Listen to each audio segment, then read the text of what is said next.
आपके घर में जो पूजा का स्थान है ना, वहीं से ही आप अपने घर की सारी समस्याओं का तोड़ निकाल सकते हो और उसको समस्याओं को हटवा सकते हो या हटा सकते हो। आपको घूमने की तो ज़रूरत ही नहीं है, लेकिन आपको ये चीज़ें कोई बताता नहीं है। कारण ये कि बताएगा तो फिर आप समझ सकते हो।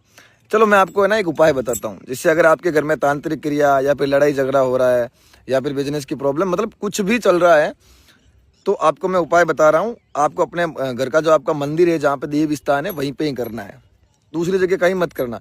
क्योंकि जब अपने घर में ही भगवान विराजमान है, क्योंकि आप जब सालों से उनकी पूजा करते आ रहे हो, तो फिर बाहर जाकर पूछने की ज़रूरत कहाँ है। तो मैं आपको एक उपाय बता रहा हूँ, आप वो उपाय करना, जिससे आपको 5 दिनों के अंतराल में बेनिफिट भी मिलेगा। आपको करना क्या है, आपको एक पित्तल का दीपक लेना है, उसमें आपको 5 बाट बनानी है रुई की। एक काली माता के नाम की, दूसरी जिसको आप पूछते हो आपका देव स्थान है, तीसरी महादेव की, चौथी काल भैरव की और 5वीं बालाजी महाराज की, हनुमान जी महाराज की। यदि आप हनुमान जी महाराज को पूछते हो तो आप भगवान हरि विष्णु की भी आप कर सकते हो। वो 5 बाट लगाते वक्त आपको अपनी मुख्य 5 समस्या बोलते हुए वो प्रज्वलित करनी है। तत्पश्चात आपको कपूर लेना है, पूरे घर में घुमाना है उसको, और चौखट के बाहर पित्तल की थाली में और पित्तल की कटोरी में रखकर कपूर को जलाते रहो। 5 दिन सुबह शाम ये करते रहो, और अपने घर में गंगा जल गौमूत्र का छिड़काव करते रहो और भगवान श्री राम और महादेव का जाप करते रहो।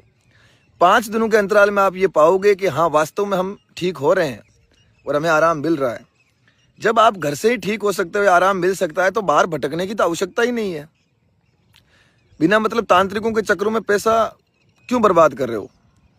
क्यों अंधविश्वास में पड़ के डोरे ताबीज़, घर किलवाना या अन्य नाना प्रकार के जितने भी अंधविश्वास में पड़ रहे हो, ये उपाय कर लेना, 5 दिन में तैयार हो जाओगे। और जब आपको ऐसा लगे कि हाँ, हमें आराम मिला, तब शुक्रवार, शनिवार और रविवार, इन 3 दिनों में आप आश्रम आइए। निःशुल्क रूप से आपका उपचार होगा और एक सही दिशा दी जाएगी। और सनातन धर्म का जो हम झंडा लेकर चल रहे हैं, उनमें आपको भी शामिल होना है और निःशुल्क प्रकार की सुविधाएं हैं वो समाज को देनी है। जय श्री राम, हर हर महादेव, जय जगदम्बा।